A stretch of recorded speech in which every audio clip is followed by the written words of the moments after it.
ओम सहजात्म स्वरूप परम गुरु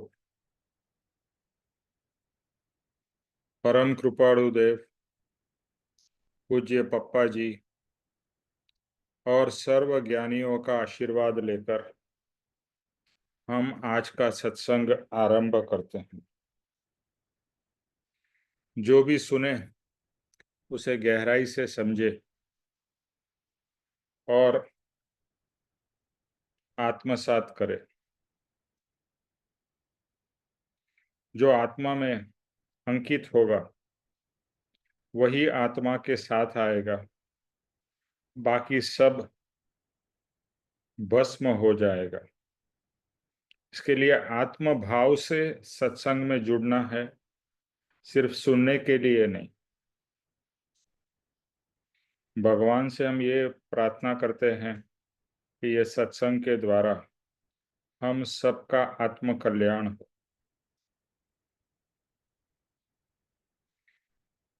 मैं यहाँ पर आश्रम में आया हूँ और ये सत्संग आज आश्रम से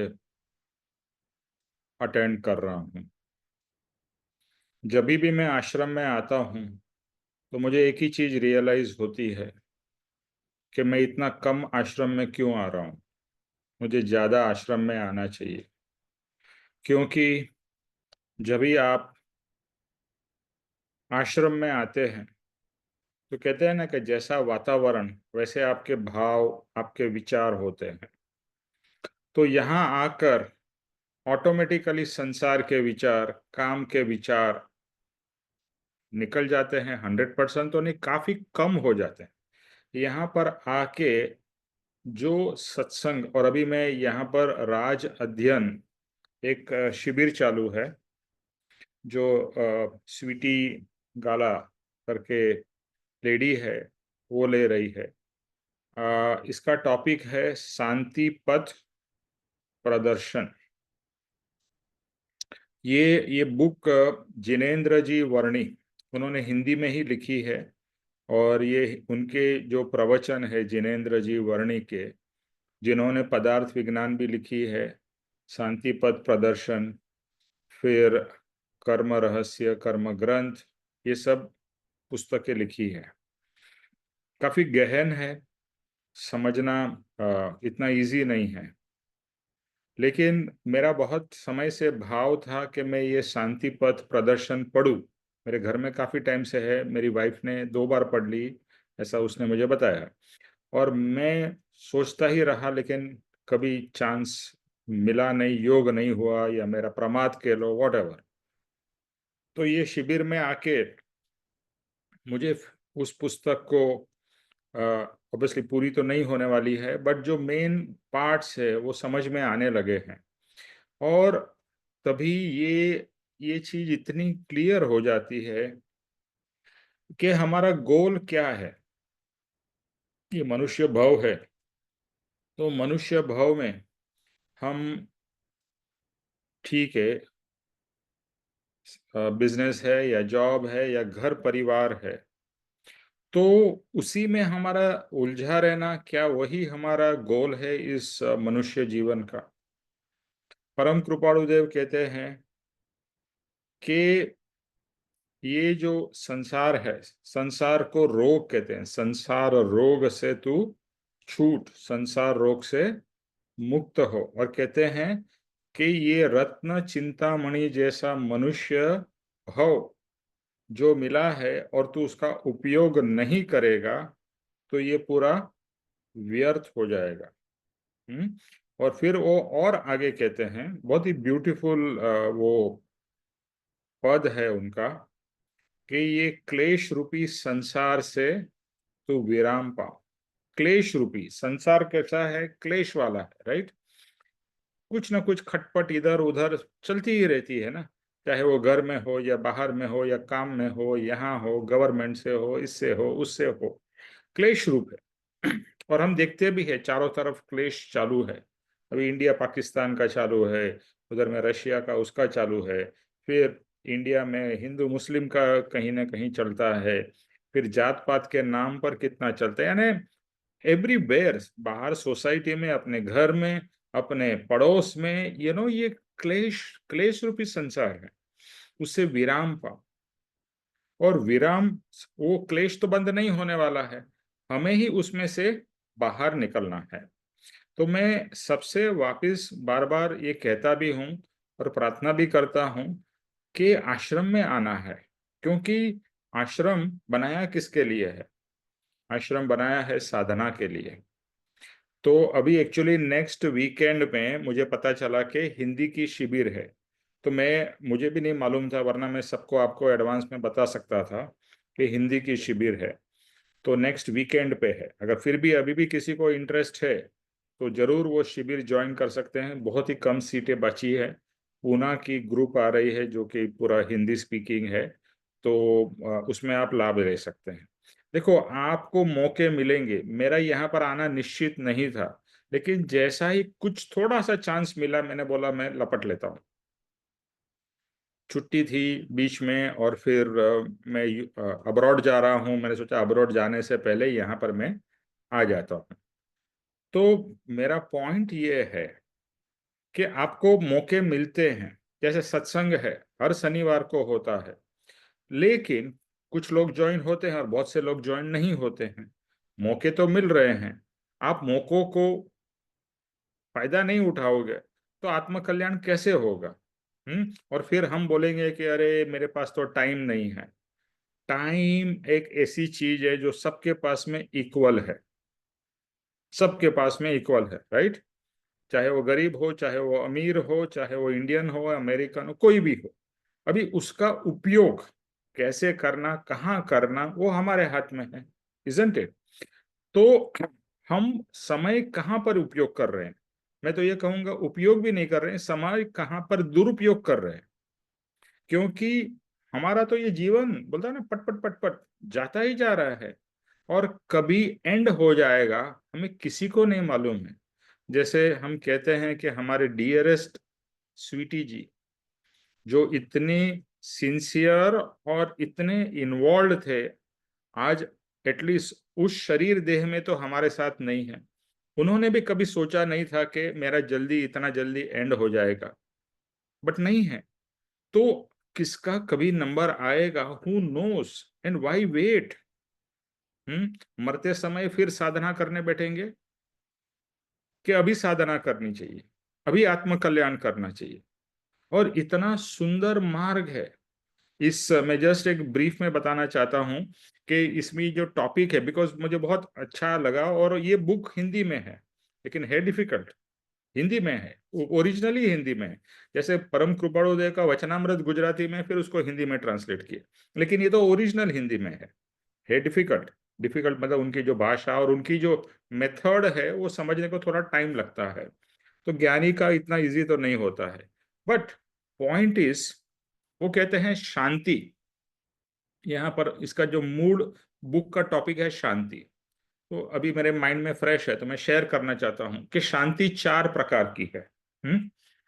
एक शांति है कि भोग, आप कोई भोग लेते हो। जैसे आपने आज यहाँ पर आश्रम में रस खाया, आम रस खाया, हाँ हाँ मजा आ गया, आम रस।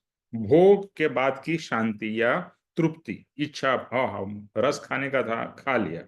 या आपको कोई मिठाई फेवरेट है, वो खा ली, या जो भी आपके लिए जो भी चीज फेवरेट है। कुछ शॉपिंग करनी थी, आपने शॉपिंग कर ली, and you are feeling very good. शांति का एक अनुभव हो रहा है। ये फर्स्ट प्रकार की शांति है, भोग वाली शांति। दूसरी शांति, दूसरी शांति है दूसरे प्रकार की। अभी ये जो है, ये पहली शांति है, वो पांच इंद्रियों से रिलेटेड है। पांच इंद्रियों के भोग भुगतने से जो भी एक शांति कह लो, एक सेटिस्फैक्शन कह लो, टेम्पररी सेटिस्फैक्शन, वो ये पहली वाली है। दूसरी वाली जो है, दूसरी वाली जो शांति है कि आपको जो अचीव करना है, जैसे मुझे लेट्स से पीएचडी करना है, और आप पीएचडी हो जाओ, तो उसके बाद में जो सेटिस्फेक्शन और शांति होती है, वाह! जैसे बच्चा पढ़ रहा है और फिर बहुत अच्छे मार्क्स से फर्स्ट रैंक से आ जाए, तो कितना उसको सेटिस्फेक्शन या शांति होती है, राइट? तो वो दूसरे प्रकार की, टू अचीव समथिंग। आप बिजनेस कर रहे हो और आपका बिजनेस में कुछ गोल है वो अचीव हो जाए, तो उसकी शांति, उसका सुख दूसरे प्रकार का। और शांति और सुख जुड़े हुए हैं। शांति है, सुख है, सुख है, शांति है, सर टुगेदर। अभी तीसरे प्रकार की, तो दूसरे प्रकार की है, उसमें 5 इंद्रियों के भोग से कुछ लेना देना नहीं, बराबर है। It's an mental state of achievement. क्या है, मैंने ये प्राप्त कर लिया। जैसे हम बोलते हैं ना, मेरा भी टाइम आएगा, मेरा भी टाइम, जब भी टाइम आ जाता है और जो आपकी इच्छा होती है पूर्ति होती है, वो प्रकार की शांति और सुख। अभी तीसरे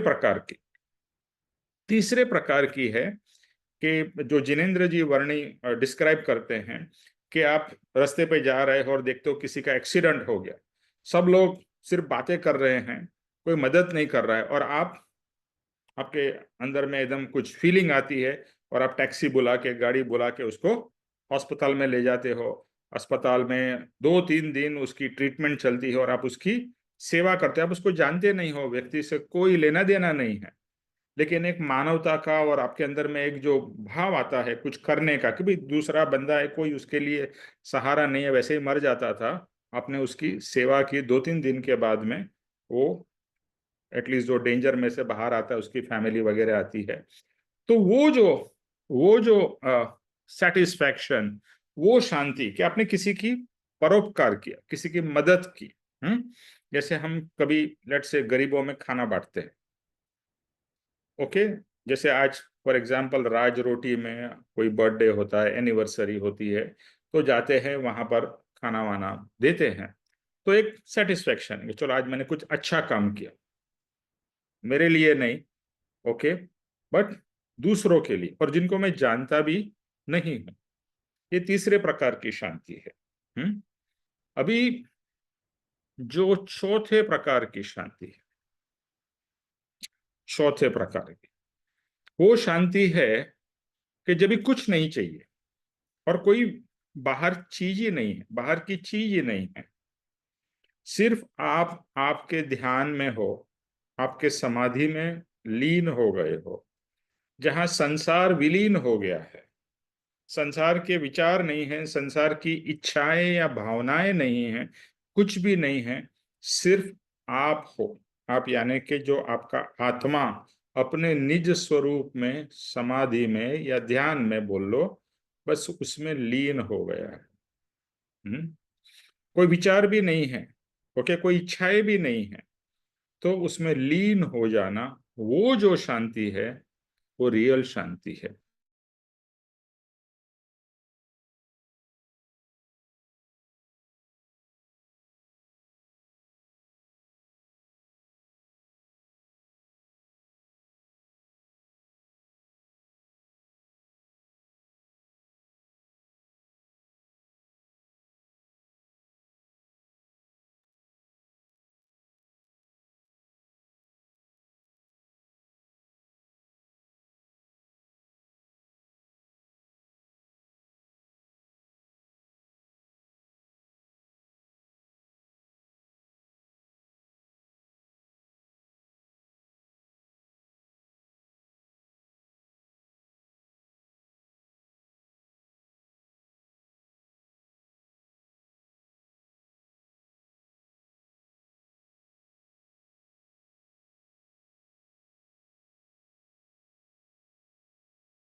हेलो। जी निमेश भाई, अब आवाज आ रही है, बीच में रुक गई थी। हाँ, मैं इधर में आश्रम में हूँ ना, थोड़ा सिग्नल ड्रॉप हो गया। आई डोंट नो कब तक सुना आपने चौथी वाली शांति के बारे में, मैंने जो डिस्क्रिप्शन दिया वो सुना? चौथी वाली आपने शुरू करी थी, कुछ कुछ नहीं। चौथी आपने स्टार्ट करी थी सर, उसके बाद बंद हो गई। अच्छा, चलो अभी मैं फिर से रिपीट करता हूँ। जी। तो चौथी वाली जो शांति है, वो जो चौथी वाली शांति है, वो जब भी आप एक ध्यान में चले जाते हो, पूरे संसार से कट ऑफ। जैसे अभी यहाँ पर मैं आश्रम में आया हूँ, मैं अपने कमरे में हूँ, और आंख बंद करके सिर्फ कोई विचार नहीं, कोई इच्छा नहीं, कोई भाव नहीं, और एकदम अपने ही ध्यान में मस्त हूँ। देयर इज नथिंग, कुछ नहीं। जस्ट मी मतलब आत्मा, शरीर नहीं, भाव नहीं, मन नहीं, विचार नहीं, कुछ नहीं। और वो एक स्टेट में, जो कि आज के समय में हमारे लिए डिफिकल्ट है, कुछ क्षणों के लिए शायद हम रह पाए।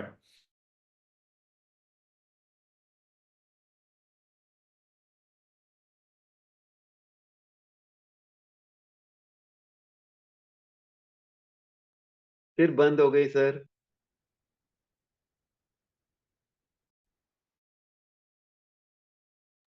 मुझे भी नहीं सुनाई दे रही।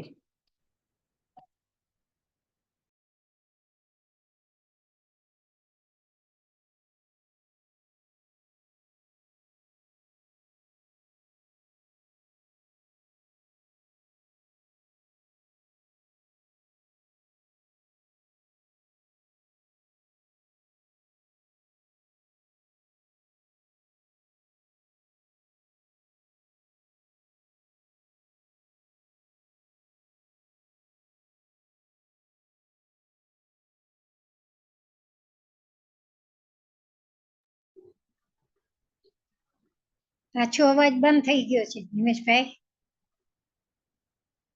जी आवाज बंद हो गई है। હા. आश्रम में नेटवर्क नहीं पकड़ता, इसीलिए प्रॉब्लम है। उनका सिग्नल ड्रॉप हो गया है। ये सतीश भाई। जी हाँ बिल्कुल सर, यही बात है। तो मेरा ख्याल है हाफ डे है, हॉलीडे कर लें सर।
हेलो। હલો. लगता है निमेश भाई शायद नहीं ज्वाइन कर सकेंगे अभी। हाँ. ये चौथी शांति के बारे में आप सुनना, मैं थोड़ा सा बताना चाहूंगा कि चौथी शांति के बारे में सुनना चाहेंगे या निमेश भाई बताएंगे वही सुनेंगे, या फिर अपना जो हम लोग जो भावना बोध कर रहे हैं ना, हाँ. उसका जो नेक्स्ट टॉपिक है आश्रव भावना। नहीं तो वो सर, सर आप बताइए चौथी हाँ, शांति के बारे में आप बताइए। आप बताइए सर, बताइए, बिल्कुल बताइए।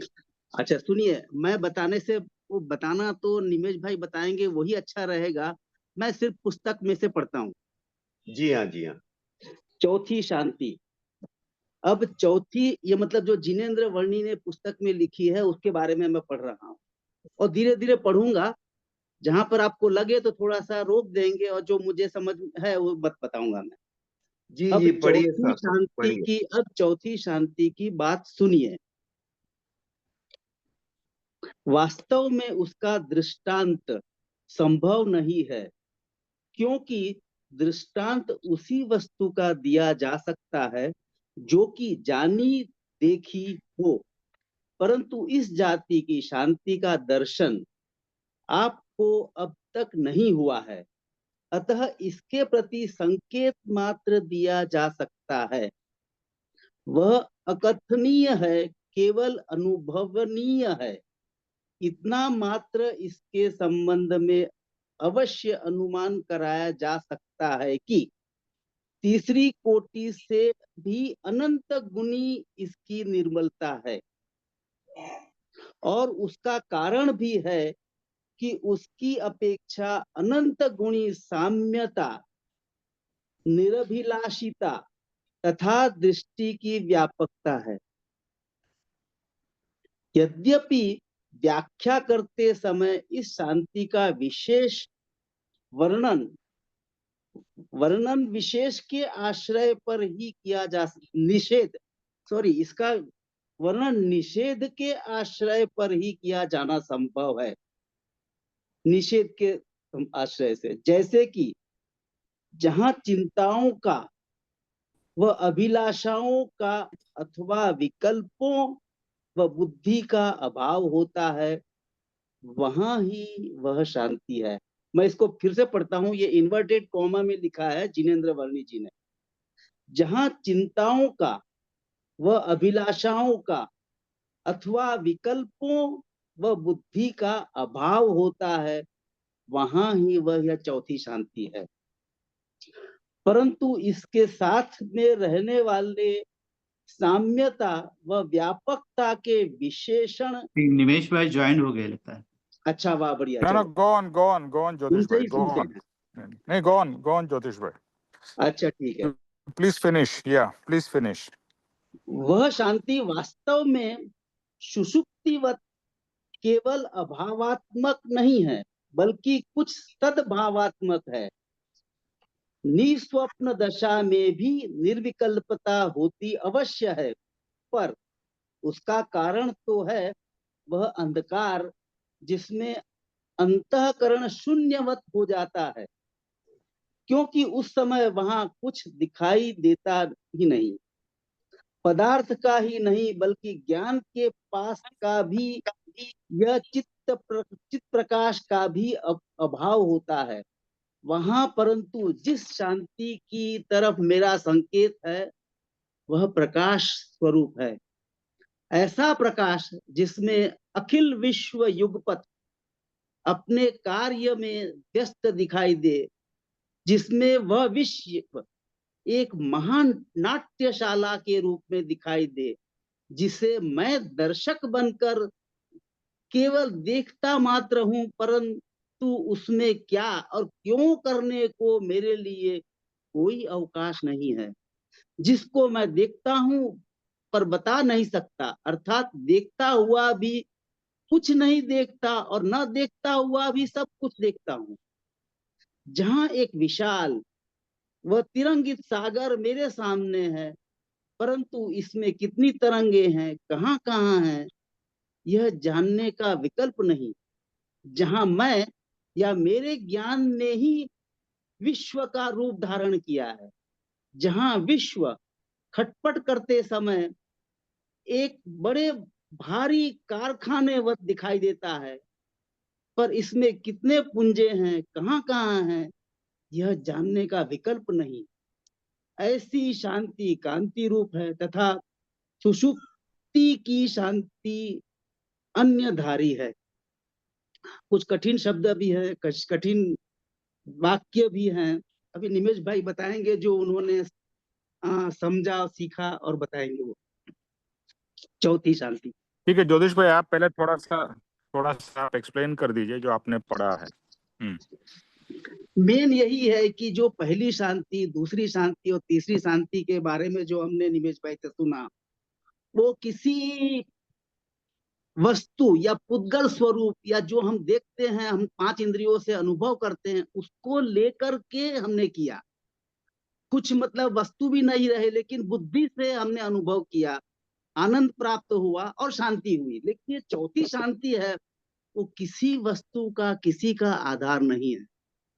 और यह शांति तभी अनुभव होती है जब हम लोग कह सकते हैं कि आत्मज्ञान जो हम लोग ये करते हैं, सद्गुरु भक्ति रस, अपना ये केवल्य बीज संकित प्राप्त होने पर भी एक उसकी कुछ अपेक्षा कर सकते हैं। तो जिनेंद्र वर्णी जी ने बताया है, ये मेनली इसका कोई आधार नहीं रहता है, वो अपने आप अंदर से ही शांति मिलती है। उसके बारे में थोड़ा कुछ उन्होंने वो खुद कह रहे हैं कि मैं थोड़ा सा वर्णन करने की कोशिश कर रहा हूँ, ऐसा है। Okay, okay Nimish. Very good Jyotish भाई। सो बेसिकली आप देख रहे हैं पीछे बढ़िया आश्रम का नज़ारा है।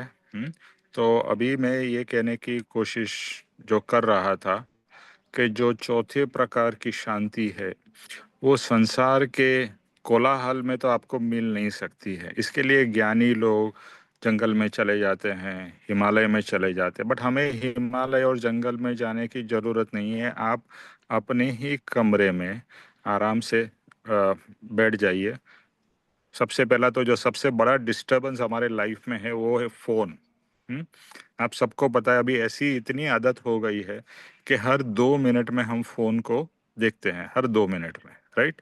हर 2 मिनट क्या, मैं तो बोल रहा हूँ हर आधी मिनट में कुछ ना कुछ, व्हाट्सएप पे क्या है, इस पे क्या हुआ, उस पे क्या हुआ।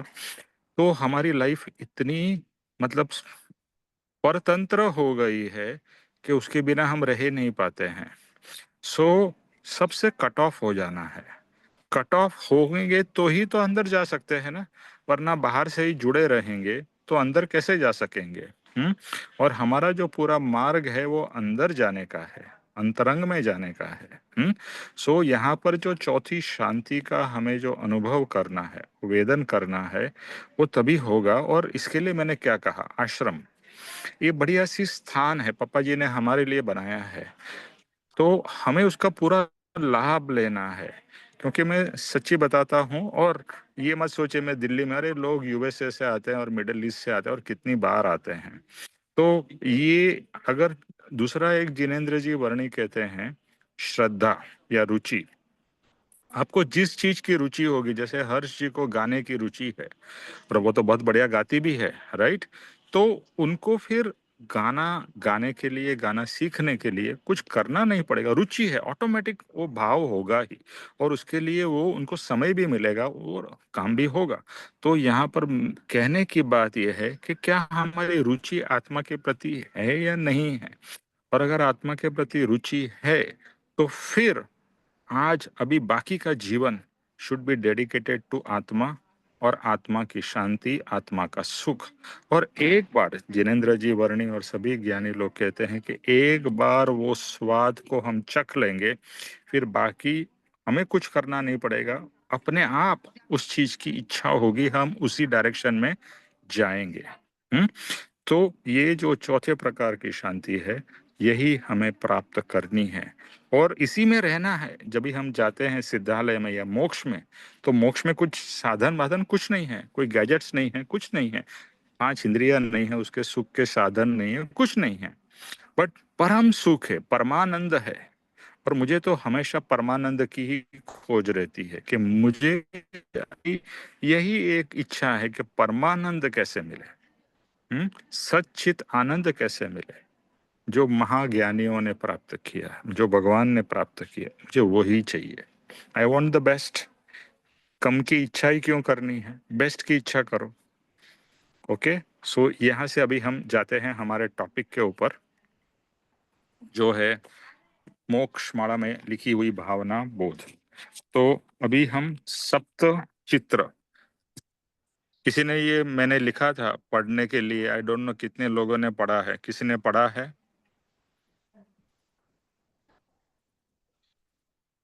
Doesn't look like. देखो ये भी बहुत इम्पोर्टेंट है, अस्त्र ये कि भावना सर, पाठशाला तो है नहीं कि भाई बच्चे लोग तो, हाँ अबाउट अस्त्र सुनाई दे रहा है भावना। मेरा आवाज? जी हाँ, जी हाँ। हाँ हाँ हाँ, आश्रव भावना, आश्रव भावना, आश्रव भावना। जी हाँ, जी आश्रम भावना ठीक है, पढ़ा है पढ़िए सर। सतीश जी पढ़िए। हाँ जी पढ़िए, अच्छा। ठीक है अभी पढ़िए। अस्त्र भावना, द्वादश अविरति, षोडश कषाय, नव नो काषाय, पंच मिथ्या तत्व और पंचदश योग, यह सब मिलकर 57 अस्त्र द्वार अर्थात पाप के प्रवेश करने के प्रणाल हैं। दृष्टांत, महाविदेह में विशाल पुंडरीकिणी नगरी के राज्य सिंहासन पर पुंडरीक और कुंडरीक, यानी P for Patna and K for kite, Pundarik and Kundarik नाम के दो भाई अरूढ़ थे। एक बार वहां महातत्व ज्ञानी मुनिराज विहार करते हुए आए। मुनि के वैराग्य वचनामृत से कुंडरीक दीक्षानुरुख हुआ और घर आने के बाद पुंडरीक को राज्य सौंपकर चरित्र अंगीकार किया। सरस नीरस आहार करने से थोड़े समय में वह रोगग्रस्त हुआ, जिससे वह चरित्र परिणाम से भ्रष्ट हो गया। पुंडरीकरण महानगरी की अशोक वाटिका में आकर उसने ओधा मुखपट्टी वृक्ष पर लटका दिए। वह निरंतर यह परिचिंतन करने लगा कि पुंडरीक मुझे राज्य देगा या नहीं। वन रक्षक ने कुंडरीक को पहचान लिया। उसने जाकर पुंडरीक को विदित किया कि आकुल व्याकुल होता हुआ आपका भाई अशोक बाग में ठहरा हुआ है। पुंडरीक ने आकर कुंडरीक के मनोभाव देखे और उसे चरित्र से डगमगाते हुए देखकर कुछ उपदेश देने के बाद राज्य सौंपकर घर आया। कुंडली की आज्ञा को सामंत या मंत्री कोई भी नहीं मानते थे, बल्कि वह 1000 वर्ष तक प्रव्रज्या पालकर पतित हुआ, इसलिए उसे धिक्कारते थे। कुंडलीक ने राज्य में आने के बाद अति आहार किया।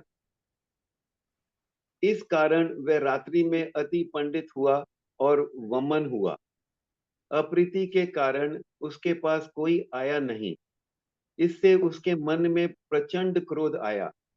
उसने निश्चय किया कि इस पीड़ा से यदि मुझे शांति मिले तो फिर प्रभात में इन सबको मैं देख लूंगा। ऐसे महादुर्य से मरकर वह 7वीं नरक में उपाय ठाण पांडव में 33 सागरों की आहु के साथ अनंत दुख में जाकर उत्पन्न हुआ। कैसा विपरीत अस्त्र विधार। सर, इसमें आपने एक दफा अस्त्र भावना जो है, आपने एक दफा बताया था, मुझे याद है कि it is like an open window, जहां पर आप इनवाइट करते हो। यानी किसी भी सिचुएशन में आप जब आते हैं और उसके साथ जब रिएक्ट करते हैं, तो वो जो कण होते हैं वो हमारी आत्मा से चिपक जाते हैं और वो उस भावना को हम लेकर कर्म बंधन करते हैं और फिर वो हमको भोगना पड़ता है। इसका अस्त्र भावना का तो ये है, परंतु ये जो इंडिविजुअल वर्ड्स एंड मीनिंग है ये थोड़े समझ में नहीं आए सर। और इसका जो दृष्टांत है वो ये बता रहे हैं कि एक राज्य था, वहां पर पुंडरीक और पुंडरीक एंड कुंडरीक दो भाई थे और वो वहां पर राज करते थे। एक बार वहां पर कोई ज्ञानी तपस्वी आए और उन्होंने मुनिराज को, जो छोटा भाई कुंडरीक था, उसको उसकी भावना को जागृत किया और वो दीक्षा लेने को के बाद अपने बड़े भाई को पुंडरीक को राज सौंप कर चला गया। यानी उसने दीक्षा ले ली। उन महामुनि के कारण जब आए, उन्होंने उनको प्रवचन वगैरह दिया, तो उन्होंने, छोटे भाई ने दीक्षा ले ली और राजपाट छोड़ के चला गया। थोड़े समय में सब जब वो चले गए, तो वो जब जंगल में भटके तो उनको कोई बीमारी हो गई, या वो ही बिकेम सिक और इल, और फिर वो उनका जो चरित्र वो जो पालन कर रहे थे वो डगमगा गए, और and he came back to the city. और वहां पर आके उन्होंने पेड़ के साथ अपना जो जो ये था, जो उन्होंने संसार से त्याग किया था, ये कपड़े थे साधु वेश के, वो सब उतार के पेड़ में टांग दिए और फिर सोचने लगे कि भाई के पास जाकर मैं फिर अपना राज्यपाट संभालूं। किसी ने जंगल में, किसी ने उसके बड़े भाई को, पुंडरीक को, जाके बताया कि भाई आपके छोटे भाई इस तरीके से आ गए हैं और उनका हाल अच्छा नहीं है। तो पुंडरीक जो बड़े भाई थे वो आए उधर अपने जंगल के अंदर, और छोटे भाई के ऐसा हाल देख के वो बड़े बीमार से थे, विचलित थे, उन्होंने जो चरित्र पालन किया उसको छोड़ दिया, वो और उसको और फिर उनको उन्होंने राज सौंप दिया, समथिंग लाइक दिस। तो यही मेरी समझ में आया था। निमेश भाई, हेलो।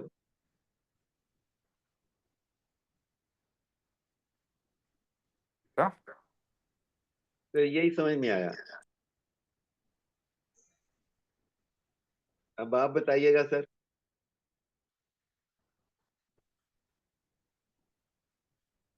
हेलो। हाँ आवाज नહોતો આવતો निमेश તમારો। भाई अभी आप बताइएगा। अभी आ रही है? सॉरी, इधर हाँ, थोड़ा इंटरनेट का हाँ, कनेक्शन का इश्यू आ चल रही रहा आ है। रही है आवाज। ओके, तो आश्रव, आश्रव भावना। आश्रव मतलब आना, आ बोलते हैं ना, आ आश्रव, सब कुछ आओ, सब कचरा आओ। जैसे हम लोग खिड़की खोल देते हैं घर में, खिड़की या दरवाजा, तो क्या होता है? धूल मिट्टी सब कुछ, कभी कभी पशु पक्षी भी अंदर आ जाते हैं। तो आश्रव मतलब आना। आश्रव जो है वही हमारे कर्म बंधन का कारण है। और आश्रव यहाँ पर, कैलाश बेन आपका म्यूट रख, एक हाँ म्यूट म्यूट, ठीक है, अभी मैंने कर दिया आपको म्यूट। तो आश्रव का मतलब है कि कर्म का आना। हम्म तो कर्म का आना जो होता है वो क्यों होता है, तो उसके 4 अलग अलग कारण बताए हैं। उसमें है अवीरति।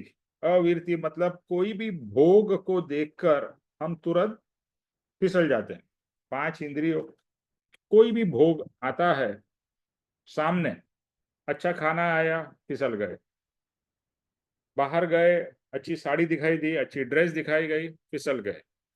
कोई भी चीज आप 5 इंद्रियों में से जो भी आपको अच्छी लगती है, वहां पर उसके सामने हम तुरंत उसके मय हो जाते हैं। वो भोग भुगतने की इच्छा हो जाती है, और भोग भुगत के, और उसी में हम कर्म बंधन। तो पहला कारण हो गया भोग भुगतना। अवीरति मतलब वीरति नहीं है, कंट्रोल नहीं है। देखा और फिसल गए। दूसरा है कषाय। कषाय क्रोध, मान, माया, लोभ। कोई भी चीज मिली या नहीं मिली, क्रोध हो जाएगा। समझो आपको कुछ चाहिए, को प्रमोशन चाहिए, प्रमोशन नहीं मिलता है, क्या होगा? गुस्सा आएगा। और प्रमोशन मिल जाएगा तो क्या हो जाएगा? मान आ जाएगा, ओहो मेरे को तो प्रमोशन मिल गया, बाकी लोग रह गए, मैं तो बहुत आगे बढ़ गया, ये वो एटसेट्रा, राइट? सो क्रोध, मान, माया, लोभ आप सब जानते हैं, उसमें मैं बहुत डिटेल में नहीं जाऊंगा, बट कषाय, जितने भी कषाय होते हैं। फिर है नौ कषाय। नौ कषाय में हास्य, रति, अरति, अच्छा लगा, नहीं लगा, ये जो हमारे जो निरंतर भाव चलते रहते हैं, वो भाव के कारण कर्म बंधन होता रहता है। फिर मिथ्यात्व। मिथ्यात्व क्या है? मिथ्यात्व मतलब जो नहीं है उसे मानना। फॉर एग्जाम्पल, मैं आत्मा हूं और मैं क्या मानता हूं अपने आप को? शरीर। दूसरी मिथ्यात्व या मोह क्या है? कि ये सब परिवार मेरा है, ये घर मेरा है, ये गाड़ी मेरी है। ये मोह और मिथ्यात्व, यानी जो नहीं है उसे सही मानना, यानी जो गलत है, what is not is you accept कि ये है, ऐसा ही है। हम सब कहते हैं ना, मैं मतलब मैं शरीर यही हूँ, ये सब मेरा घर है, देखो मेरे पास में डॉक्यूमेंट है, मेरे पास में एग्रीमेंट है। Okay, very good. तो अगर तेरे पास में एग्रीमेंट है तो तुझे परमानेंट ही यहाँ रहना चाहिए। तो घर में तो क्या, तो इस शरीर में भी परमानेंट नहीं रह पाता है, एक समय आने पे तुझे सब छोड़ के चला जाना पड़ता है। अच्छा, और जैसे जमीन, हम जमीन बोलते हैं जमीन मेरी है। जैसे आपने कहीं पर जमीन खरीद ली, घर की बात नहीं करो, जमीन की बात कर, बोलोगे जमीन मेरी है। अरे बाबा, जमीन तो पृथ्वी की है, तेरी कहाँ से हो गई? तूने एक पेपर बना दिया, एक लकीर खींच ली, एक बाउंड्री बना दी, और बोलती है मेरे। कुछ भी तेरा नहीं है। आत्मा जो चेतन है, चेतन को छोड़ के और कुछ है ही नहीं। तो चेतन इज द ओनली थिंग, वही मैं हूं, उसका चेतन का और कुछ है ही नहीं। ये सब जड़ पदार्थ है। ये शरीर जड़ है, बाकी सब जड़ है, जो परिवार है, जो घर है, सब चीजें जड़ है, जमीन जायदाद जड़। और इसीलिए एक टाइम आने पे आत्मा सब कुछ को छोड़ के चला जाता है। That's a big proof. कुछ भी नहीं है। तो मिथ्यात्व, कर्म बंधन के यहाँ पर कारण बताए जा रहे हैं। फिर योग, योग योग यानी मन वचन काया। योग का मतलब योगासन की बात नहीं हो रही। योग, योग का मतलब होता है मन, वचन और काया, ये तीनों का जब भी इंटरेक्शन और इन्वॉल्वमेंट, वो है योग। ओके, तो मन वचन काया से तो हम कितना ही उल्टा सीधा सोचते रहते हैं ना। किसी को उल्टा सीधा बोलने में भी हम चुकते नहीं हैं। किसी ने कुछ बोला और हमने सामने उसको 4 गाली सुना दी, अगर नहीं सुना पाते तो मन में तो किच किच किच किच चलती है, साला ऐसा है, वैसा है, ये है, वो है। हाँ, तो मन से, वचन से और काया से। गुस्सा आ गया तो किसी को मार दिया। लोग देखते हैं गुस्से में मर्डर भी कर देते हैं। मतलब ये सब क्या है? आश्रव है। आश्रव मतलब कर्म के आने के द्वार है। जैसे एक घर है, तो यहाँ पर अलग अलग प्रकार से परम कृपाणु देव ये फर्स्ट पैराग्राफ में कहते हैं 57 यानी 57 प्रकार से आश्रव के आने के द्वार है। ठीक है, अभी हमें बहुत डिटेल में नहीं जाना है, बट मेन 4-5 चीजें समझनी है। अविरति यानी कि भोग, भुगतना और भोग में ही लुप्त रहना, 5 इंद्रियों के भोग में। सॉरी, किसी को कुछ कहना है? आवाज आ रही है ना मेरी? आ रही है सर, आ रही है। ओके। मैं जरा बाद में ना आश्रम के बारे में थोड़ा पूछूंगी, रहने के हाँ, बारे जरूर में। जरूर। तो पहला क्या बताया? अविरति। अविरति मतलब संयम नहीं, समता नहीं। तो अविरति यानी भोग भुगतना। सब लोग अपना माइक म्यूट पे रखिए। दूसरा है कषाय, क्रोध मान माया लोभ वगैरह। फिर नौ कषाय मतलब जिसे माइल्ड कषाय कह सकते हैं, जो हास्य, रति, अरति, अच्छा लगना, बुरा लगना, हाँ, इस तरह से। तो ये हो गए 9 कषाय। फिर मिथ्यात्व। मिथ्यात्व जैसे बताया, जो अपना नहीं है, अपने आप को शरीर मानना इत्यादि सब चीज मेरी मेरी करना। और योग, मन वचन काया। तो ये प्रकार से मिलाकर अगर हम 57 या 57 को छोड़ दे, अविरति नंबर 1, सेकंड है कषाय, तीसरे है 9 कषाय, चौथा है मिथ्यात्व और 5वां है योग। ये मेन 5 प्रकार से आश्रव यानी कि कर्म का आना होता है।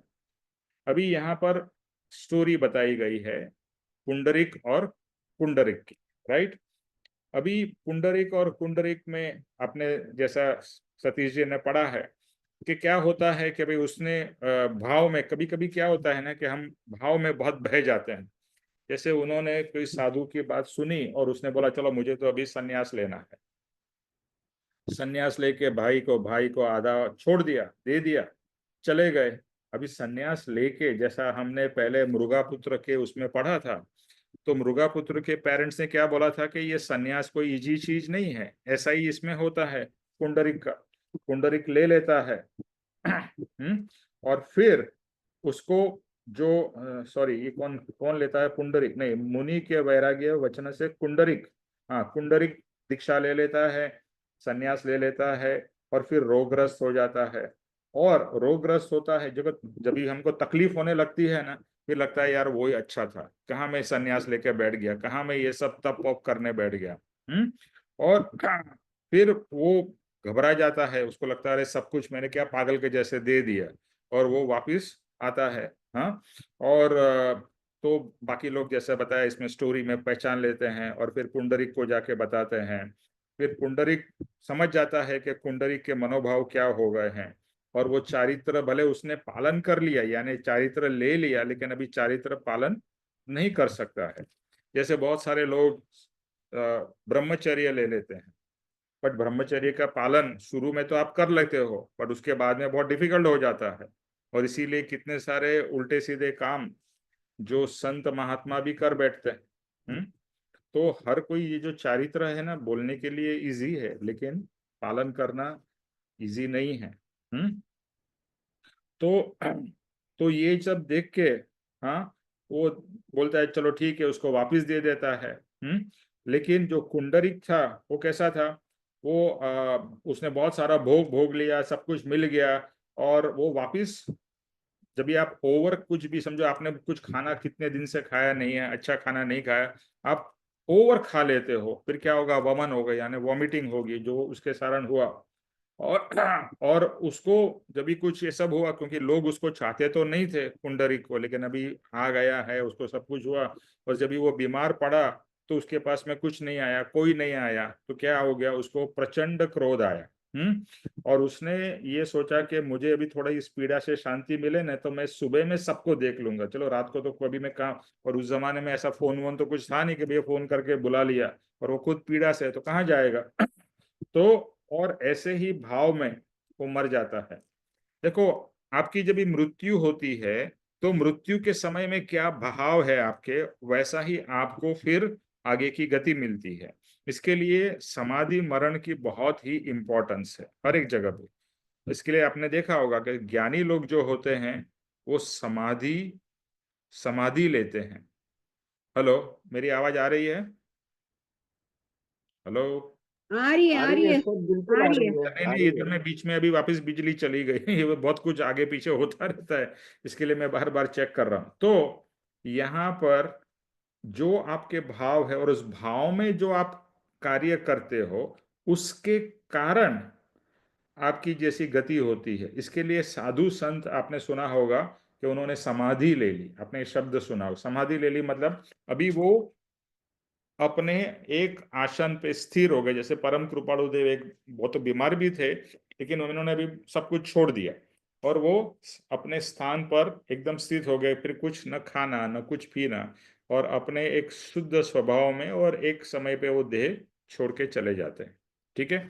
तो यहाँ पर कुंडरिक के केस में क्या हुआ, कुंडरिक के केस में उन्होंने इतने सारे नेगेटिव भाव किए, तो उसको मोक्ष तो दूर की बात, स्वर्ग भी दूर की बात, और मनुष्य भाव भी दूर की बात, तिर्यंच भी दूर की बात, उनको क्या प्राप्त हुआ, सातवीं नरक। नरक में भी लेवल्स है, सातवीं मतलब वर्स्ट, सबसे एंड में जाके वो गिरा। यहाँ पर पॉइंट देखो, ये जो है ना, कृपाणुदेव ने बहुत शॉर्ट शॉर्ट में लिखे हैं, ये जो चैप्टर्स है, पहले के चैप्टर्स बहुत डिटेल में लिखे, भी शायद समय के या और कोई कारण से, बस ये शॉर्ट में लिखे हैं। समझना इतना ही है, आश्रव। आश्रव अभी हमको पुंडरिक कुंडरिक को छोड़ देते हैं, हमारे बारे में सोचना है, हमारे बारे में क्या सोचना है कि हम किस तरह से आश्रव करते हैं। सुबह से लेके रात तक हम आश्रव करते हैं या नहीं करते हैं?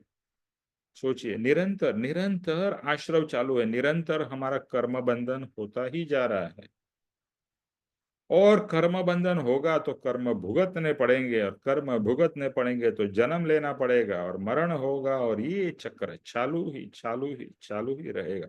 इसके लिए आश्रव बहुत ही डेंजर है। और आश्रव के कारण जैसे बताया, अविरति है, दूसरा है इसमें क्या क्या लिखा, अविरति, फिर कषाय, तीसरा नो कषाय, चौथा मिथ्यात्व, और पांचवा योग। तो ये 5 कारण से हमारा, और 5 कारण में तो हम 1 2 3 4 5 किसी में न किसी में तो रहते ही हैं, हर समय रहते हैं। तो हर समय कर्म बंधन होता है। इसके लिए परम कृपाणु देव ने कहा है, क्षण क्षण भयंकर भाव मरने का अहोराची रहो, कि क्षण क्षण तू भयंकर भाव करते रहता है। जैसे कुंडरिक ने भाव किए, कल साला सबको देख लूंगा, अभी हम भी ऐसे भाव नहीं करते हैं, मेरा समय आने दो, अभी आज मेरे पास में इतना स्ट्रेंथ नहीं है, मैं कल देख लूंगा, उसकी 7 पीढ़ी को मैं खत्म कर दूंगा। भले आप कर्म करो या ना करो, बट भाव तो आप ऐसे करते हो। तो ये सब जैसे कुंडरिक नरक में गया ना, ऐसे भाव करने से हम भी नरक में जाएंगे, याद रखना। भाव से ही कर्म बंधन होते हैं, और ऐसे ही भाव हम कितना करते हैं। तो बहुत सोचने की बात है कि how we are living, and what we are doing, and what we should be doing, ये सब समझना है। जैसे हम बच्चे लोग को बोलते हैं ना, देखो यहाँ पर अभी आजकल शिविर का, शिविर नहीं कहते हैं, उन्होंने नाम दिया राज अध्ययन। इट इज लाइक एन अध्ययन, जैसे हम स्कूल में कॉलेज में पढ़ते थे, ऐसा अध्ययन करना है। पुस्तक, देखो अभी हमें कृपाणु देव कहते हैं, पप्पा जी कहते हैं कि कर विचार तो पम, यानी विचार करने हैं, आत्मा के विचार। अभी आत्मा के विचार कभी होंगे जब ये आत्मा का कुछ मटेरियल होगा, आत्मा के बारे में कुछ आपने जाना होगा, तो ही आपको आत्मा के विचार आ सकते हैं ना। वरना तो आप संसार में इतने डूबे हुए हैं, हम लोग, आपकी बात नहीं कर रहा मैं, इंक्लूडेड, तो आपको सुबह शाम उसी के विचार आएंगे। और इसीलिए मैंने क्या बोला, आप यहाँ आओ, भले हर समय नहीं आ सकते हैं, but I am so impressed, इतने सारे यंगस्टर्स, हाँ, 25 साल, 30 साल, 40 साल, सब कुछ छोड़ के यहाँ पर स्टेशन है, सेवा कर रहे हैं। कोई मेडिकल में है, या कोई स्कूल में है, और कोई दूसरे चीजों में लगे हुए हैं। तो इतना बढ़िया, मेरा कजिन जो कनाडा रहता है, वो ऑलमोस्ट पापा जी के जाने से पहले ही इधर 1 साल पहले आ गया। और मेरी कल उससे, उसके और उसकी वाइफ से बात हो रही थी, तो बोलता है this is the best decision we have taken. Canada, Toronto से सब छोड़ के यहाँ पर आ गए। अभी साधारण संसारी जीव क्या बोलेगा, अरे पागल हो गया, कनाडा टोरंटो ये छोड़ के तू इधर आ गया। But what is saying, best decision. His he and his wife, I can see on their face, they are so happy, तृप्त और खुश। तो क्योंकि भोग और संसार में डूबे रहने से हम खुश नहीं होते हैं। ये एक हमारी मिथ्यात्व है, ये एक हमारा भ्रम है कि इसके कारण सुख मिल रहा है, और हम उस सुख को मिलने के लिए दौड़ भाग कर रहे हैं, और मिलता तो दुख ही है। तो आश्रव, होपफुली ये समझ में आया है कि आश्रव देखो। और यहाँ से जब भी मैं थोड़ा भी शांति के बारे में जान के जाऊंगा, तो मेरा भाव क्या रहेगा, हाँ, शांति को प्राप्त करना है। चौथी वाली जो शांति है, निर्विकल्प शांति, निरिच्छा शांति, वैसी लेनी है। तो एक मैंने आज सुबह नीलेश भाई के साथ में भी हमारा मीटिंग, मतलब एक गपशप होती है। नीलेश भाई जो पापा जी के सन अभी जो पूरा संभाल रहे हैं, तो अर्ली मॉर्निंग में वो वॉक करते हैं, and then we go there, everybody जो आश्रम में होते हैं, और उनसे बातचीत करते हैं। तो एक जोक सुना है, तो मैंने एक जोक सुना है जो मैंने कपिल शर्मा शो में सुना था। तो वो जोक है ना, ऐसे मैं कहूँगा स्पिरिचुअल जोक है, सुनने जैसा है। कि एक गंजा होता है, तो वो कहते हैं कि जो गंजा होता है ना, वो हर समय खुश होता है, हर समय खुश होता है। बोला क्यों? बोलता है कि गंजे की मांग नहीं होती है। गंजे की मांग नहीं होती है, मांग नहीं है, इसके लिए खुश है। अभी देखो, इसका इट्स अ वर्ड प्ले है ना, मांग, ये मांगी नहीं है, बट मांग की मतलब है इच्छा ही नहीं, इसके लिए वो खुश है। तो हर समय हमारी कुछ ना कुछ मांग चलती रहती है, I want this, I want this, I don't want this, like this, ये ना, चाहिए नहीं चाहिए, चाहिए नहीं चाहिए, निरंतर चलती ही रहती है। मांग, मांग न हो, यानी इच्छा न हो, तो यू आर हैप्पी। ज्ञानी कोई बहुत कुछ मिल गया इसके लिए खुश है क्या? कुछ नहीं है। बट एक आत्मा जो मेन चीज है, जिसके अंदर में सब कुछ रहा है, सुख है, शांति है, आनंद है, एवरीथिंग, वो मिल गया, फिर बाकी सब चीज तो यूजलेस है। आपको जो दी बेस्ट चीज मिल गई इस पूरे ब्रह्मांड की, then everything else is useless, you don't need anything. हाँ, परमात्मा जो है ऊपर बैठे हुए, क्या उनके पास में राजमहल है क्या ऊपर बैठा हुआ?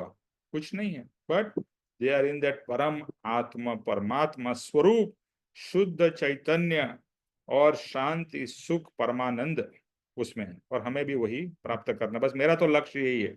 आपका क्या है आप सोचिए, और अगर आपका लक्ष्य ये हो, तो फिर आपको क्या करना चाहिए? अगर मुझे एमबीए करना है, तो मुझे एमबीए करने के लिए फिर कुछ तो करना पड़ेगा ना, सिर्फ बैठ के तो मुझे काम नहीं होगा ना कि मुझे एमबीए मिल जाएगा। भाई कौन सी कॉलेज में जाऊं, क्या पढूं, कौन सी एमबीए में भी कौन सी कोर्सेज है, क्या करूं? So you know, you have to do. तो करना तो पड़ेगा ही ना, कुछ प्राप्त ऐसे तो नहीं हो जाएगा। हमको पता है कमाने के लिए कितनी मेहनत करनी पड़ती है, घर चलाने के लिए कितना तकलीफ होती है, तो ऑल दिस। सो ये हो गया आश्रव। ओके, अभी संवर। ज्योतिष भाई नेक्स्ट पढ़िए, संवर भावना।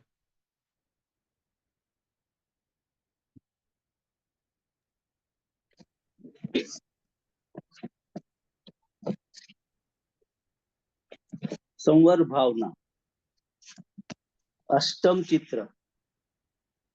संवर भावना उपरयुक्त आश्रय द्वार और पाप प्रणाल को सर्वथा रोकना, आते हुए ब्रैकेट में आते हुए कर्म समूह को रोकना, यह संवर भाव है।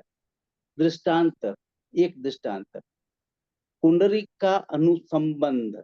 कुंडलिक के मुखपट्टी इत्यादि उपकरणों को ग्रहण करके कुंडलिक ने निश्चय किया कि मुझे पहले महर्षि गुरु के पास जाना चाहिए और उसके बाद ही अन्न जल ग्रहण करना चाहिए। नंगे पैरों से चलने के कारण पैरों में कंकर एवं कांटे चुभने से लहू की धाराएं बह निकली, तो भी वह उत्तम ध्यान में समता भाव से रहा। इस कारण यह महानुभाव पुंडरीक मृत्यु पाकर समर्थ सर्वार्थ सिद्धि विमान में 33 सागरोपम की उत्कृष्ट आयु सहित देव हुआ। आश्रव से पुंडरीक की कैसी दुर्दशा और संवर से पुंडरीक की कैसी सुख दशा। दृष्टांत 2। एक श्री मिनट कृष्ण भाई, जस्ट खाली हाँ। एक दृष्टांत पे रहते हैं, देन नेक्स्ट। तो ये इसमें मेन संवर भावना और ये इसका आश्रव भावना का कंपैरिजन किया है। आश्रव भावना मतलब जो ये पाप स्थानक के 57 द्वार हैं, अविरति, कषाय, नो कषाय, मिथ्यात्व, योग वगैरह वगैरह, उससे आश्रव होता है, आश्रव से कर्म बंधन होता है। तो उसका उदाहरण और कैसी दुर्दशा हुई ये कुंडलिक के बारे में बताया। और यहाँ पर उसके बाद में हमने आगे देखा कि जब कुंडलिक वापिस आया तो वो पुंडरीक ने वही उपकरण मतलब मुखपट्टी इत्यादि को लेकर ग्रहण किया और गुरु के पास जाने लगा। और गुरु के पास उसने सोचा कि गुरु से मैं आज्ञा ग्रहण करने के बाद में ही मैं अन्न जल लूंगा, ये उसने निश्चय किया और नंगे पैरों से चलता रहा। काफी दुख हुआ, लेकिन उसने फिर भी अपने भाव ठीक रखे और उसी में शरीर का उसका नाश हुआ, मतलब वो मृत्यु को अधीन हुआ, लेकिन उसके भाव जो चलते रहे, उसने संवर भाव मतलब रोक करके रखा, कोई भी विकल्प वगैरह वगैरह वाले भाव नहीं आने दिए। तो उस दशा में जो उसकी मृत्यु हुई तो वो सर्वार्थ सिद्धि विमान में 33 सागरोपम की उत्कृष्ट आयु सहित देव हुआ। मतलब यही बता रहे हैं कि आश्रव भाव से जो आते हैं कर्म बंधन होता है तो कैसी दुर्दशा होती है, और वो सब भाव को रोक करके संवर रख करके रोकना, तो उससे कैसा मतलब अपना कैसी सिद्धि मिलती है। यहाँ पर इसका उदाहरण यही दिया कि वो देव हुआ। ओके कंपैरिजन दिया है आश्रव और संवर का।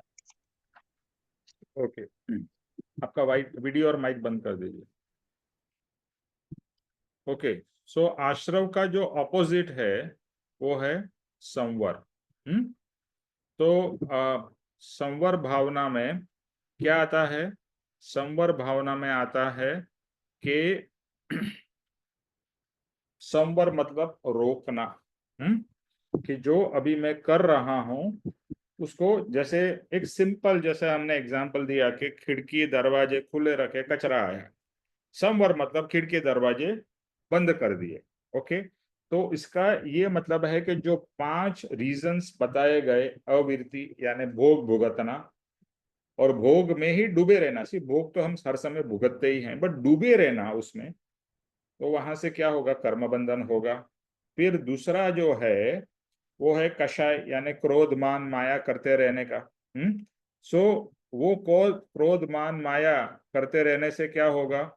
निरंतर आप कर्म बांध रहे हैं, वो नहीं करना। देखो, आश्रव और संवर, इट इज लाइक ये ब्लैक है तो ये व्हाइट, ऑपोजिट, राइट? बहुत सिंपल है। खिड़की खुली रखी, खिड़की को बंद कर दी। तो यानी कि जो जिसके कारण कर्म बंधन होता है वो भाव नहीं करना, सिंपल है ना। तो पुंडरीक ने क्या भाव किया? मैं दूसरे को दिखा दूंगा, मुझे भोग भोगतना है, मेरे इतना टाइम तक मैंने जैसे हम देखते हैं ना, उपवास करते हैं, देखो आपने देखा होगा, जिस समय भी आप उपवास करते हो आपको निरंतर क्या भाव आते हैं खाने के? कभी उपवास खत्म होगा, और कभी मैं खाने पे टूट पड़ूंगा। जैसे करवा चौथ होता है तो कभी चांद, तो वैसे ऐसे तो कभी हमको चांद की पड़ी नहीं होती कि चांद कभी दिखाई देगा, लेकिन करवा चौथ के दिन कितना हम चांद की इच्छा करते हैं, अरे चांद कभी आएगा, जल्दी आए जल्दी आए, मुझे खाना खाना है। यानी हमारा भले व्रत किया है, लक्ष्य तो खाने पे ही है। तो इसी तरह से कुंडरिक ने भले बहुत सारी तपस्या की, लेकिन जैसे ही वो परेशान होके गया कि बोला अभी मेरी तपस्या गई भाड़ में, अभी तो मैं टूट पड़ा वो खाने के ऊपर। ऐसे बहुत बार होता है ना, हमको इतनी भूख लगती है और कुछ खाया नहीं है ढंग का, और फिर खाने का मिलता है तो फिर हम सब भान भूल जाते हैं और पूरा डूब पड़ते हैं भोग में, है ना। तो संवर मतलब नहीं। तो पुंडरीक ने क्या किया, जो पुंडरीक ने गलत किया था उसका उसने सही किया कि भैया मुझे अभी सन्यास ले लिया है, तो सन्यास लेने से पहले, कुछ करने से पहले मुझे क्या करना है, गुरु की आज्ञा, गुरु का आशीर्वाद लेना। देखो, गुरु का आशीर्वाद, कोई भी हम चीज करते हैं, जैसे हम सत्संग भी शुरू करते हैं तो क्या करते हैं, भगवान से प्रार्थना करते हैं, कृपाणु देव से, पप्पा जी से और सर्व ज्ञानियों से प्रार्थना करके उनका आशीर्वाद लेकर, उनका योग बल लेके फिर हम शुरू करते हैं, क्योंकि वो बहुत ही इंपॉर्टेंट है। तो पुंडरीक ने तो अपने हिसाब से ही साधना शुरू कर दी और उल्टा सीधा फंस गया और दुखी हुआ। तो बट पुंडरीक क्या बोलता है, मैं गुरु की आशीर्वाद लेता हूँ, वह जाता है और जो तप उसने मतलब जो सहन करता है, और सहन करते समय देखो, सहन करना में भी दो प्रकार होते हैं। एक सहन करना है दुख होके, अरे अभी तो कोई चारा नहीं, अभी चप्पल नहीं है, अभी तो यार दुखी हो रहा हूँ। और एक होता है ठीक है, ओके, पाँव में लग गया है, लगा है, पाँव है, पाँव तो मेरा नहीं है, ये शरीर मेरा नहीं है, ठीक है। मतलब हर समय आप सुख दुख तो हर कोई भुगतता है, लेकिन किस तरह से हम सुख और दुख भुगतते हैं वही तो कर्म बंधन का कारण है। सुख भुगतने में इतने पागल नहीं हो जाओ, जैसे बहुत कुछ मिल गया तो आप पागल हो जाते हो। जैसे आपने सुना होगा, किसी को लॉटरी मिल जाती है गरीब को, उसको हार्ट अटैक आ जाता है, क्योंकि कभी सोचा ही नहीं और इतनी खुशी हुई कि ओवर, तो हार्ट अटैक आ गया। और वर्षा वर्षा इधर बहुत नुकसान हो गया, तो इतने नुकसान में इतना दुख हो जाता है, तो भी हार्ट अटैक आ जाता है ना। आपने पिक्चरों में देखा और रियल में भी होता है। तो बात यह है कि सुख में और दुख में आप किस तरह से वर्तते हो, समता।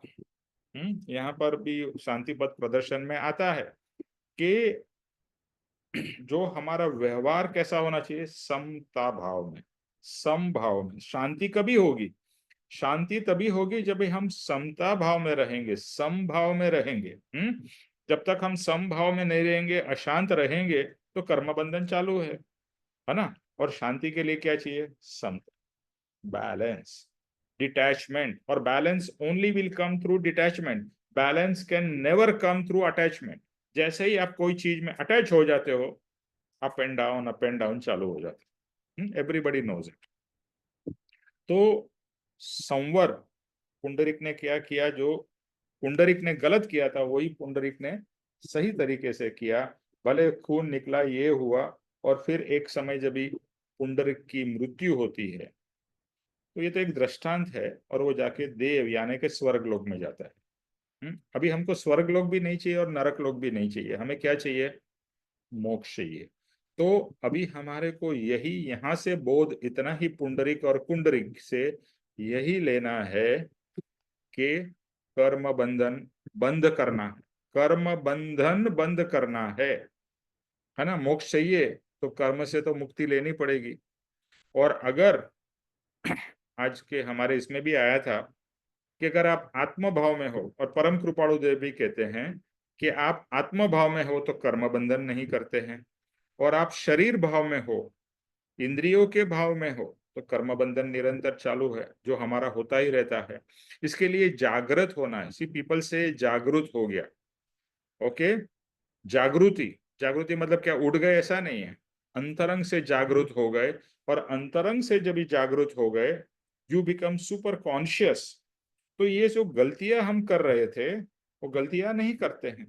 खाना तो खाना ही है, कपड़े तो पहनना ही है, बट वहां पर जो भोग वृत्ति और लोभ वृत्ति वो सब खत्म हो जाती।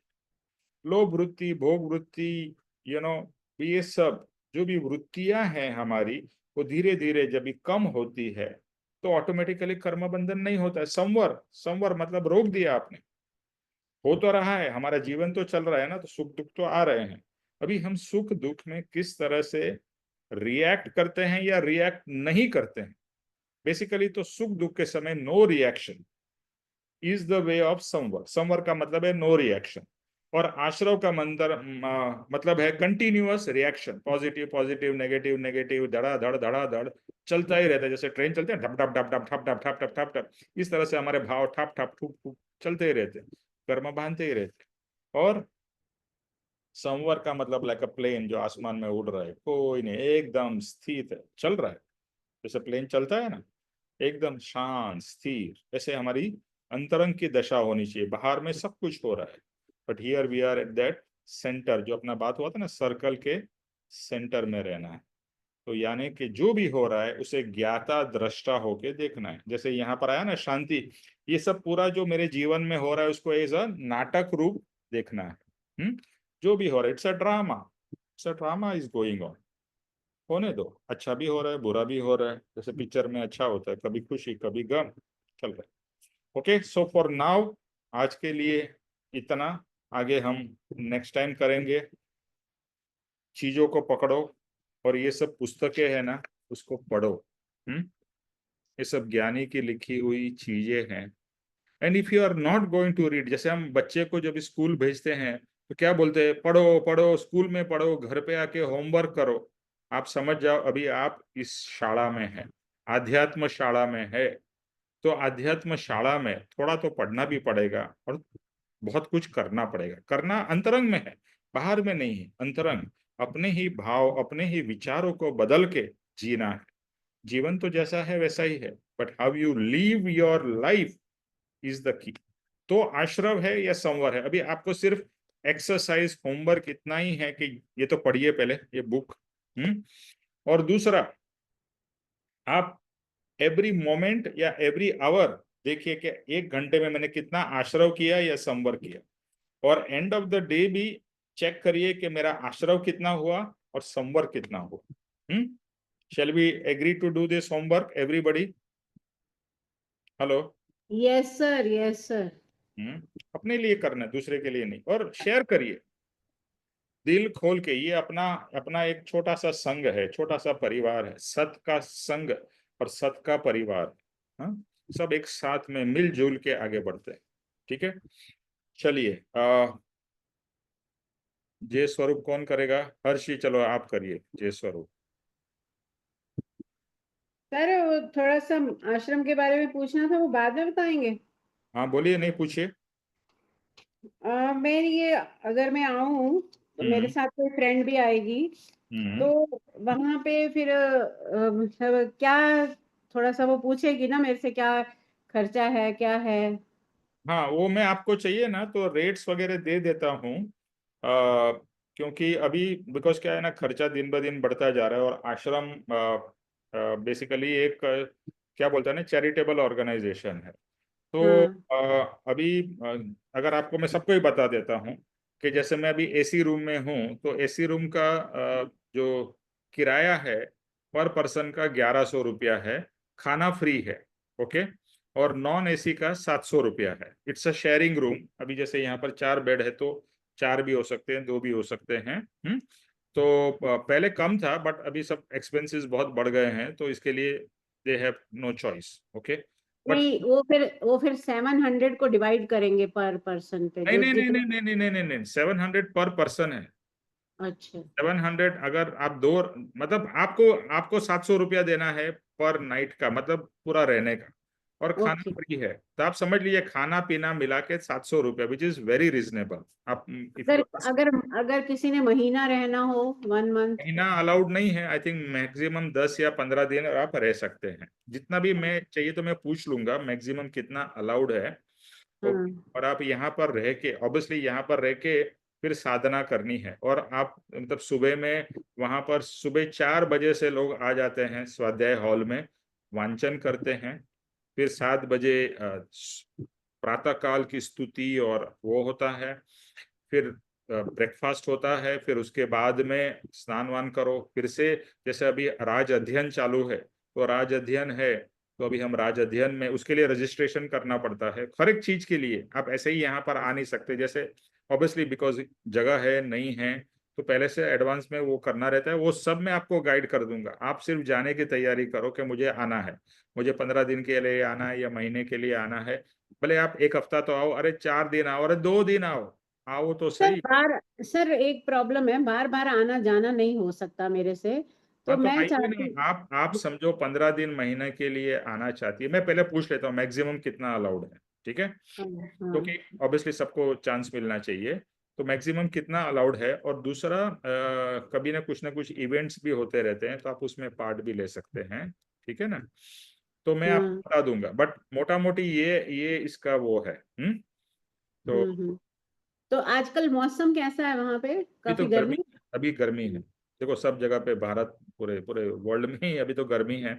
तो यहाँ पर बेस्ट आने का जो मौसम है वो है मॉनसून, बारिश में। बारिश बहुत होती है लेकिन ब्यूटीफुल, जैसा लोग जाते हैं माथेरान और लोनावाला, बहुत ब्यूटीफुल होता है।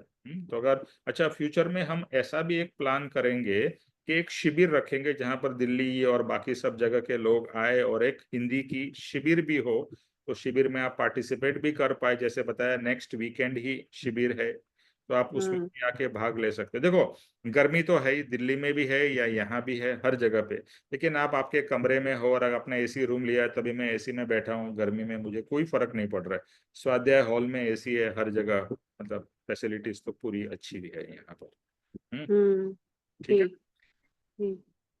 इम्पोर्टेंट याद रखिए, मैं आत्म कल्याण मुझे करना है, और ये आत्म कल्याण के लिए उत्तम जगह है, बिकॉज ज्ञानी का वास है, और यहाँ पर सब साधना के लिए आते हैं, तो वाइब्रेशंस ही इतने अच्छे और पवित्र है।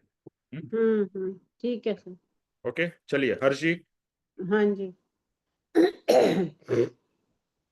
जे स्वरूप समझा बिना, पाम्यो दुख अनंत, समझाव्यो ते पद नमो, श्री सद्गुरु भगवंत।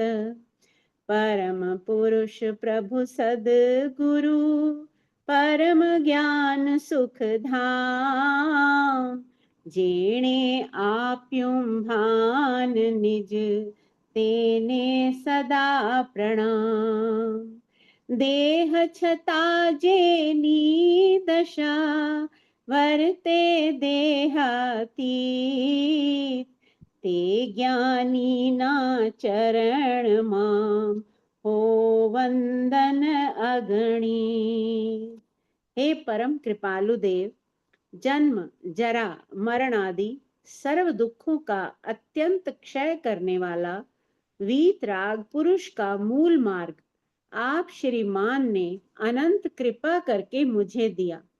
उस अनंत उपकार का प्रत्युपकार करने में मैं सर्वथा असमर्थ हूँ। फिर आप श्रीमान कुछ भी लेने में सर्वथा निस्पृह हैं, जिससे मैं मन वचन काया की एकाग्रता से आपके चरणारविंद में नमस्कार करती हूँ। आपकी परम भक्ति और वीतराग पुरुष के मूल धर्म की उपासना मेरे हृदय में भव पर्यंत अखंड जागृत रहे, इतना मांगता हूँ, इतना मांगती हूँ। वह सफल हो, सफल हो, सफल हो। ओम शांति ही, शांति ही, शांति ही। जय श्री सद्गुरुदेव वंदन। त्रिलोक के नाथ की जय हो। जय हो। परम कृपाणु देव की जय हो। जय जय हो। हो। सदगुरु देव की जय हो। जय हो। जय जय हो। हो। आज के आत्मा के आनंद की, आत्मा के शांति की, जय हो। जय जय हो। हो। और सर्व मुमुक्षुओं के परमार्थ पुरुषार्थ भक्ति की विजय हो। विजय हो। जय विजय हो। हो। विजय हो। सबका कल्याण हो, सबका कल्याण हो। एक और चीज मैं बताना चाहता हूँ, थोड़ी फाइनेंस और आश्रम की बात हो रही थी। अगर किसी को आर्थिक प्रॉब्लम है जेन्युइनली, तो यहाँ पर अलग से आप प्राइवेट में नाम लिखा सकते हो। तो कुछ फंड इकट्ठा किया गया है कि जिसको आना है बट फाइनेंस का इश्यू है, ओके, तो उन लोगों के लिए वो भी व्यवस्था हो जाएगी। तो आप ये चिंता मत करिए। हाँ, ऑब्वियसली आपके पास में इतना खर्चा करने का वो है तो आप अवश्य, आश्रम भी हमारे पैसे से ही चल रहा है ना, आश्रम कोई और कुछ आश्रम के पास है नहीं, बट कोई मान लो कि आर्थिक स्थिति ऐसी है तो उसके लिए भी आना, आप आना का कोई बाधा नहीं रखिए, आ सकते हैं और यहाँ पर साधना करिए अपना आत्मा का कल्याण के लिए। दूसरा, रामदास यहाँ पर अभी ऑनलाइन है, तो उनके ब्रदर हर वीकेंड पे यहाँ आते हैं, पूना में रहते हैं वो, और उनकी वाइफ होम्योपैथिक डॉक्टर है, वो होम्योपैथिक डॉक्टर सेवा देती है। उनका जो ब्रदर है, he is a PhD scientist, तो वो यहाँ पर हमारी पूरो करके जहाँ पर क्रीम्स एंड लोशंस वगैरह बनते हैं, तो वो वहां पर सेवा देते हैं।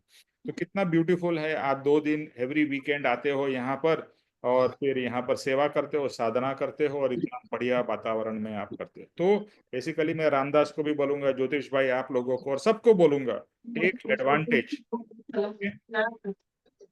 चलो, ओके, जय सद्गुरु। जो हर वीकेंड पे आते हैं वो कहीं आसपास रहते हैं? आसपास रहते हैं, अरे आप, मैं ये बोलता हूँ USA से लोग 4 बार भी आते हैं, मिडल ईस्ट से भी, आसपास हो दूर हो, देखो आपको कुछ साधना करनी है, आप कहीं भी जाओगे, ओके, तो आप पास और दूर की चिंता मत करो, आपको क्या करना है वो देख लो बस। मुझे मेरा आत्मा कल्याण करना है, आ जाओ, बाकी सब हो जी जाए।